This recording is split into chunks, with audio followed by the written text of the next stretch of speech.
What's going on, everybody? Eric Lindquist at Stochastic here in the Odd Chopper channel, coming to you with another edition of Lindy's Leans, Likes, and Locks in the NBA streets for Game 1 of the NBA Finals. Mavericks, Celtics. Hit that like button, subscribe button, notification bell. Goes a long way for me on this video. Goes a long way for you. That way you become a prize whenever great content is going live here at our little neck of the YouTube woods. So excited for this series, that's for sure. I'm a little sad my Timberwolves aren't going to be there, but such is life, friends. Such is life. That is okay. A little bit of a bummer, let's be serious. But Kyrie going back to Boston, we'll talk about it. We'll talk about some of the breakdown, some of the things I've seen in practice. Yes, practice. We're talking about practice? Yes, we're going to break it all down for you, as well as two locks that ended up on the card. I couldn't decide between the two on which one I prioritized. Was going to put one to the light category, and then you know what?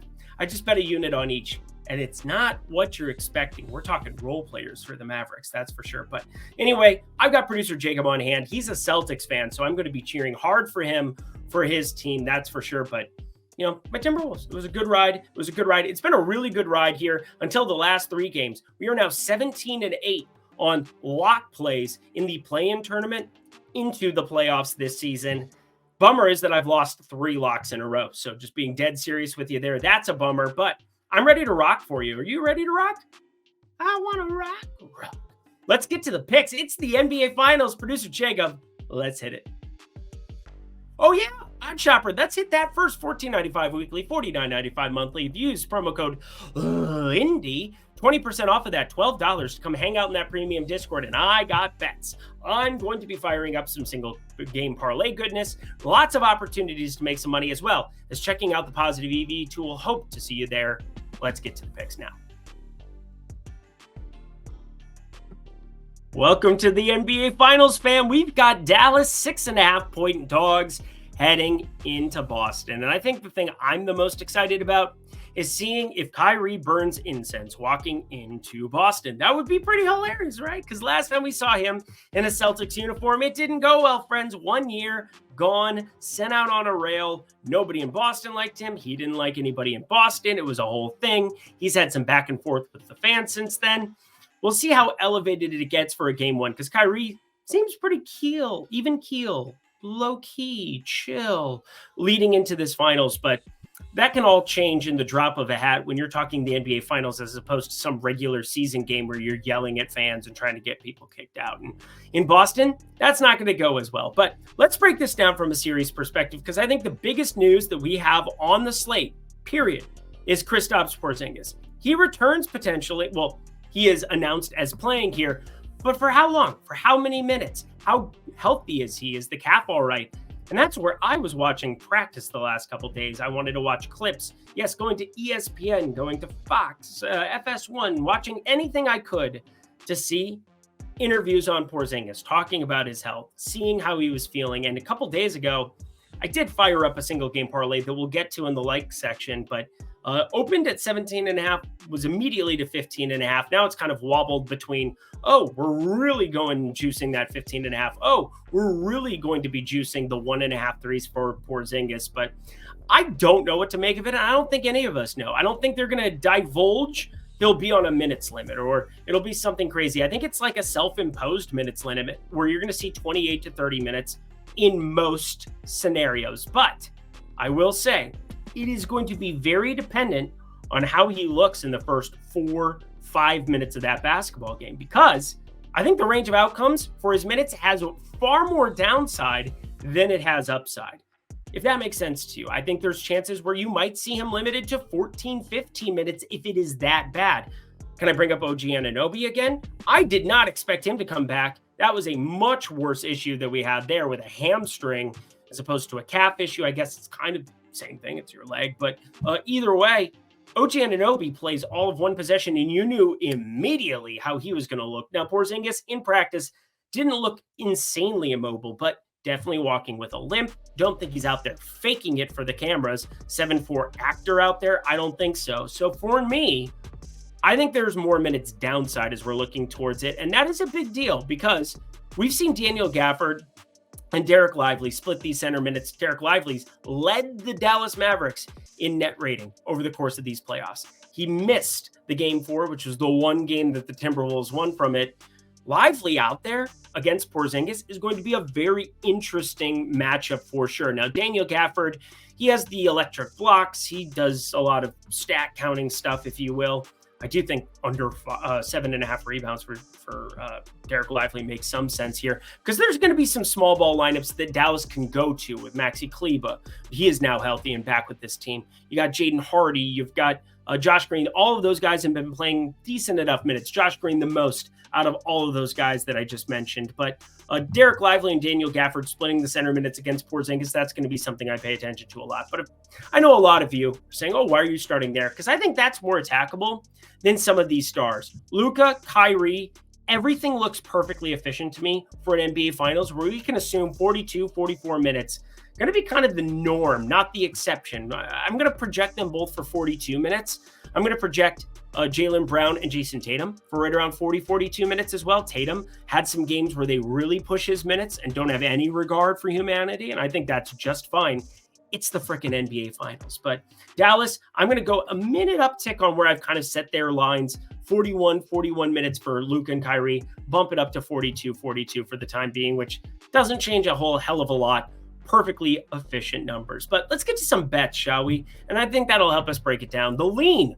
I know a lot of people don't have access to props. Props far more advantageous for me. I think anybody worth their salt in the betting community is going to win at a higher clip against props than anything else. It's just a proven fact, really. And sure, you can maybe win 57, 58% of the time here in Boston. They were a cash cow for us in those first two series, against both Miami and Cleveland. We really pumped the brakes on them against Indy, and pretty happy that we did. Didn't end up looking great coming down the end of that, but they're going to continue to be the lean side if you have to be picking a side. The spread, 6.5 points here. I do think that that's close to efficient. I've got this like at 7.9 is the exact number. If we're going to throw in exactos, this should be set closer to 8, I believe. But beating the VIG, again, the vigorish, minus 110, it's going to be a pretty tough number here. I think we know what the minutes are going to be for these studs. These ancillary pieces, again, Porzingis is a huge question mark. And I think there's more downside to what this line should be if you were to not have a healthy Porzingis. So I think it would be closer to, a 5.5 or a 5. So for me, I'm going to be staying away from the spread, but I know a lot of you are looking for that. Happy to provide it for you. That would be my best out of that, or the total, which I don't have a whole lot of love for sitting around the 215 number. That is as efficient as it gets. Would prefer this strongly to that. As for a like, brought it up before, I'll bring it up again. I don't know what to make of Kristaps Porzingis' health, but we're going to learn a lot about the rebounding potential for him. Can he be active on the defensive end? Because they want him as a rim protector. Al Horford is not necessarily that guy at this stage of his career, or at any stage, really. He's a great defender, don't get me wrong, but being a rim protector, a little bit of a different skill set. 7'4", you don't teach that. Only 5.5, 6.5 rebound prop. It's sitting at 6.5 right now for him. I feel as though 15.5 points, though, is a little bit aggressive for what I believe this number should be set at. Now, I think there's a huge misconception when you're talking about props between mean and median. When you talk about the average for somebody, there's far more outcomes on the right of their tail than on the left because, well, it is what it is. You can score 40, but, a guy like Kristaps Porzingis, how many times is he going to score 2 or 3? I'd say borderline never unless there's an injury. Now, he did have 6 and 7 points respectively in 2 of his last 3. Nobody cares about that. He averaged right around 19.5 points per game during the regular season, but that was in 29.5 minutes per game. Said, I'm going to put him at 28 and see how this ends up working out for me. I think in the NBA Finals with Dallas and defensively with Derek Lively and Daniel Gafford at the rim, Kristaps Porzingis is going to have to knock down a couple of threes to really eclipse this line. And that's where I'm looking at under 15.5 points combined with 6.5 rebounds. Now, DraftKings, FanDuel, always do your due diligence to do the best price shopping you possibly can. But 15.5 points on FanDuel right now is sitting at even money. 6.5 rebounds for him there, sitting just above that minus 102, minus 103 type number. So a pretty decent, close to 3-1 payout if you combine the threes with it, close to 2.5-1 if you leave the threes off. And that's what I prefer right now. Again, I might do one where I combine all of his stat categories come lock tomorrow. Hit me up on X at Eric Lindquist, or hit me up in the premium Discord. Happy to let you know where I land on that secondary piece. But this one is locked, ready to go. Half a unit here. That's the like play.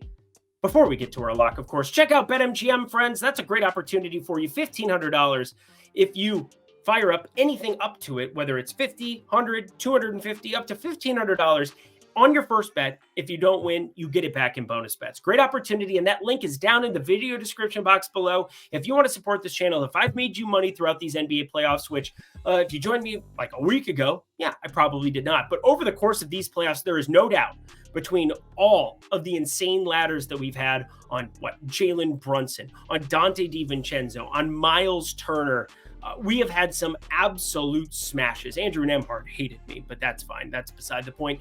Really want to fire you guys up. Check out BetMGM. Get yourself into new sports book and, well, take a big swing here, up to $1,500 on your first bet. If you lose that, it comes back to you in bonus bets. Only if you're 21 and over. If you have a gambling problem, please call 1-800-GAMBLER. To the locks we go. So we have the lean here, Boston. 6.5. I think that's close to efficient. But again, I know a lot of you want to be looking for those games, those sides, those totals, things of that nature. Kristaps Porzingis, under 15.5 points and 6.5 rebounds. I'm not sold on the health. I don't know what to make of it, but I do know what to make of what Boston is going to try to do up against Luka and Kyrie. We've seen it before. I think we'll see it again. It was a fantastic press conference from Drew Holiday. Hey, how are you going to handle guarding Drew? Or what are you going to do to guard Kyrie Irving? I'm going to pray. That's pretty funny if you ask me. But Drew Holiday, one of the best two-way players in the NBA for years and years and years now. One of the best defenders, period, in the NBA. Always has been. Will be probably until his last year in this league. But looking at Drew Holiday as somebody who's going to be on Kyrie Irving a lot. Looking at Luka as somebody that between Brown, Tatum, they want to add some size there and some switching. There's going to be some opportunities, not for Al Horford necessarily. We saw Naz Reid have to do some duty coming off of the bench there up against Luka.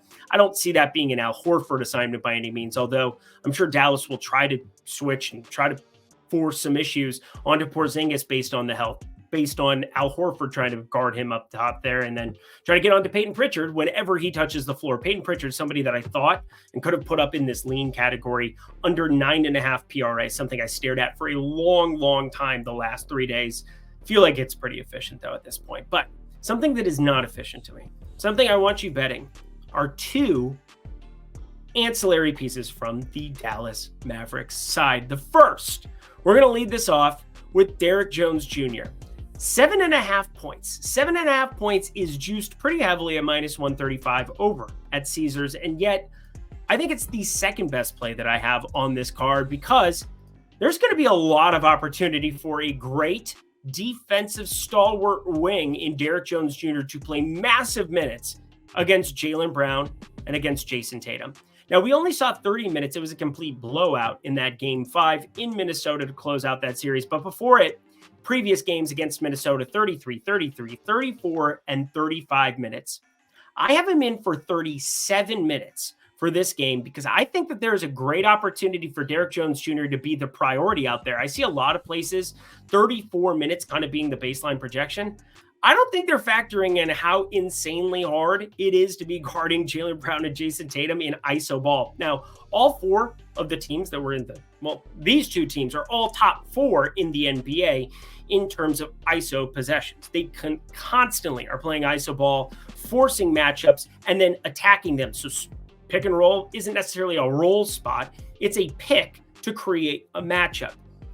I think you're going to need Derrick Jones Jr. on the floor a lot if you're Dallas in this series. We'll see how this starts out. Obviously, maybe I'm a little bit too bullish on what his minutes could be, but something tells me Josh Green is maybe over-projected in the 19 to 20-minute range, and Derrick Jones Jr. projected under at 33, 34 minutes. I'm looking at 37 minutes for him. I think he is a huge piece for Dallas in this series, and as such, just give me a guy who's going to be on the floor a bunch, who doesn't shoot a bunch. It's not like the usage is out of control by any means, but had 6 shot attempts the last 2. We're seeing enough out there for a guy who averaged around 9 for the season at 24.5 minutes per game. Obviously, the usage coming down in the playoffs, but I do think there's a great opportunity here also for some rim running against the Celtics if they don't have Porzingis in the healthy situation, which again, I'm kind of implying there. But my favorite play on this board, period, end of story, it's been my favorite, is PJ Washington over 11.5 points. Now, PJ Washington, same thing I just talked about, needed for defensive purposes, the same way Derrick Jones Jr. is. 38.5 minutes is where I have him listed for this one. And he is listed at 11.5 points with very minimal vig here. -102 now it's sitting at over at DraftKings Sportsbook. So be firing that one up here. Derrick Jones Jr., a little bit more juice to be backing him there. PJ Washington, 11.5 points. I love that play. I do think corner threes are going to be very important. And obviously, getting offensive production from anybody not named Luka and Kyrie, a priority. PJ Washington did it against Oklahoma City. Didn't really have to get called upon to do it a whole hell of a lot against the Minnesota Timberwolves. Didn't eclipse 16 points in any of the 5 games there. But I think against Boston, expect for that productivity to be north. I've got him at 14.5 points for this game. My favorite play for game 1. Let's go, PJ. And that does it for another edition of Lindy's Leans, Likes, and Locks, Game 1 of the NBA Finals. Let me know in the comment section below your favorite plays that exist on the board for this lovely one. Gonna get off the schneid for the locks here. Obviously, if it's your first time joining, Leans, Likes, Locks, hopefully that wasn't too confusing for you, but Leans, things I'm thinking about betting, likes, those are half-unit plays typically here, and then the locks, those are generally one-unit plays. Sometimes, considering it's only one game that we've got, I can downgrade those, but I explained those both. Going to be one-unit plays for me there in the lock section for these NBA Finals. Thank you, producer Jacob. Go to your Celtics, cheering for him. Just let me get my bench and, well, I guess ancillary starters it is in Mr. Derrick Jones Jr., PJ Washington across the finish line. Until next time, friends, I'm Eric Lindquist. Best of luck in the NBA streets in Game 1.